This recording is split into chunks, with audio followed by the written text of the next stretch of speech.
સાવધાન સાવધાન સાવધાન કારણ કે કોરોનાથી પણ ભયાનક HMPV વાયરસની ભારતમાં એન્ટ્રી થઈ ચૂકી છે। કોરોના વાયરસે ચીનથી આવ્યો હતો, સૌ કોઈને ખબર છે। એ વાયરસે દુનિયાભરમાં હાહાકાર મચાવ્યો હતો।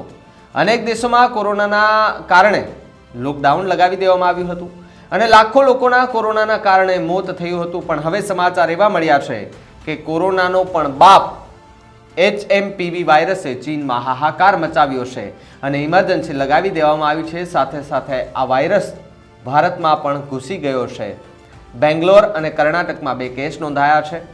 એના પર આજે વાત કરવી છે। વિશ્વમાં વિવિધ પ્રકારના વાયરસ છે, કેટલાક વધુ ખતરનાક છે અને કેટલાક ઓછા જોખમી છે। સમયાંતરે વૈજ્ઞાનિકો આ વાયરસનો અભ્યાસ કરે છે, તેની સામે લડવા માટે રસી પણ બનાવે છે। બરાબર 23 વર્ષ પહેલા વિશ્વમાં એક વાયરસનો પ્રવેશ થયો હતો। તે સમયે વૈજ્ઞાનિકોએ તેની જાણ થઈ હતી, પરંતુ તેણે તે વાયરસને ખૂબ જ હળવાશથી લીધો હતો અને તે વાયરસ પર વધુ સંશોધન કરવામાં આવ્યું ન હતું। તેમજ વૈજ્ઞાનિકોએ તેની રસી બનાવી નહોતી। ચીનમાં તબાહી મચાવનાર HMPV વાયરસે હવે ભારતમાં દસ્તક આપી છે।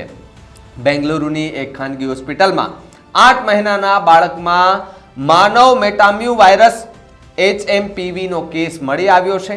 આશ્ચર્યની વાત એ છે કે બાળકની કોઈ ટ્રાવેલ હિસ્ટ્રી નથી। હોસ્પિટલની લેબોરેટરીમાં કરાયેલા ટેસ્ટમાં HMPV વાયરસની પુષ્ટિ થઈ છે। કર્ણાટકના આરોગ્ય વિભાગે કેન્દ્ર સરકારને આ માહિતી આપી છે અને કર્ણાટક આરોગ્ય વિભાગ ICMR અને કેન્દ્રીય આરોગ્ય મંત્રાલયની વધુ સૂચનાઓની રાહ જોવાઈ રહી છે। જો કે હજુ સુધી એ સ્પષ્ટ થયું નથી કે શું આ HMPV નો એ જ વાયરસ છે કે જેના ચીનમાં કેસ વધી રહ્યા છે।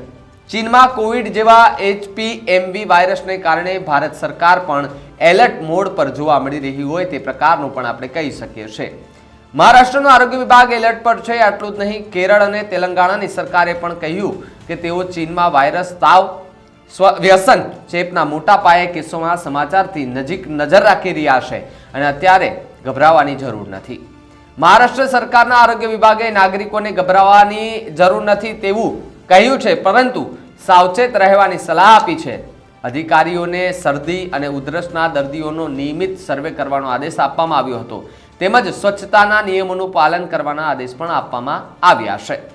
આજે એ જ વાયરસ હવે વિનાશ વેરવા માટે આગળ વધી રહ્યો છે। વિશ્વ આ વાયરસથી ડરી ગયું છે। બધાને ડર છે કે આ વાયરસ કોરોના જેવી તબાહી સર્જી શકે છે, કારણ કે આ વાયરસની કોઈ રસી નથી। હા, અમે HMPV વાયરસ એટલે કે હ્યુમન મેટામ્યુ વાયરસ વિશે વાત કરી રહ્યા છે, જે ચીનમાં તબાહી મચાવી રહ્યો છે। સૌથી પહેલા આપણે જાણીએ કે આ વાયરસ શું છે। HMPV એટલે કે હ્યુમન મેટામ્યુ વાયરસ એક RNA વાયરસ છે।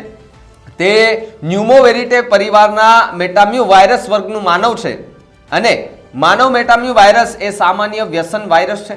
તે વ્યસન ચેપ એટલે કે શરદીનું કારણ બને છે। એક રીતે આ વાયરસ વાતાવરણમાં હોય છે। તેની અસર સામાન્ય રીતે રેસ્પિરેટરી સિન્સિટિયલ વાયરસ અને ફ્લૂની જેમ શિયાળામાં અને વસંત ઋતુના પ્રારંભમાં જોવા મળે છે।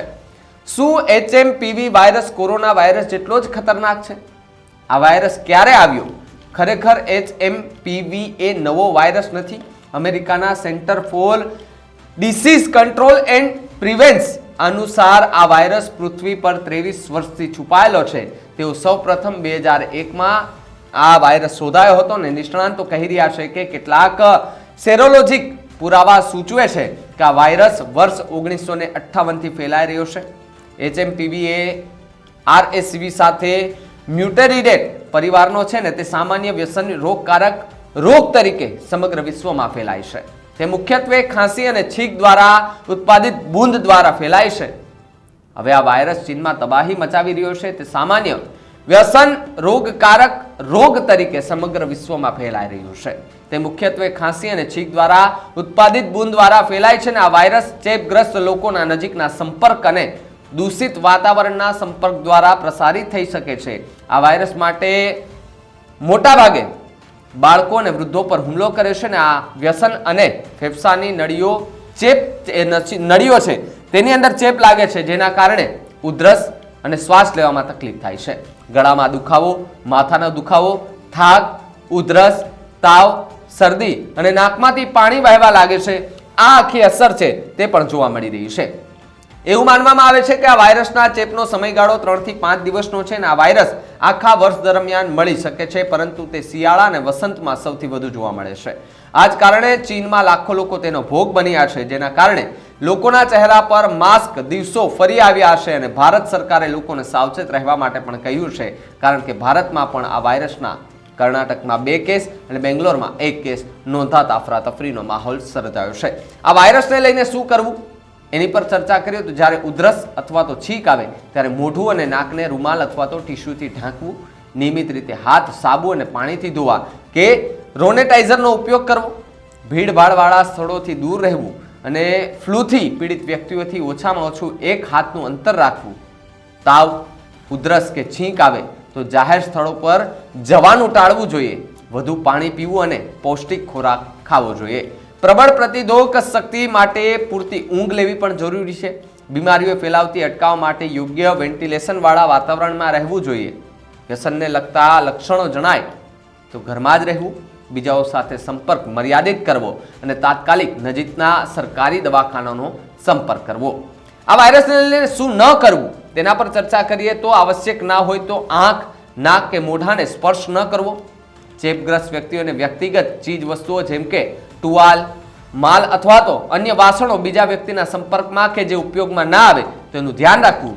જાતે દવા લેવાનું ટાળવું. લક્ષણોમાં વધારો દેખાય તો આરોગ્ય કર્મચારીનો સંપર્ક કરવો. ગભરાવું નહીં. સાવચેતી એ જ સલામતી હોય.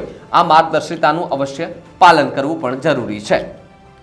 આ જે વાયરસ છે એ વાયરસના લીધે કોરોનામાં અત્યારે હાહાકાર મચી ગયો છે.